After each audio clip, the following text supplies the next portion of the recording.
আবার চলে আসলো ড্রাগনের সিজন। তো দেখো কত কুড়ি হয়েছে গাছে, জানি না কটা টিকবে, তবে প্রচুর কুড়ি এসেছে। দেখো প্রচুর ড্রাগনের কিন্তু কুড়ি এসে গেছে।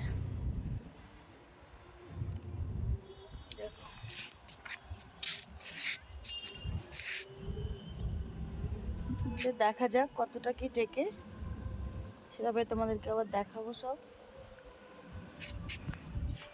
দেখো গাছে ফুলও আছে আজকে এখনো প্রচুর।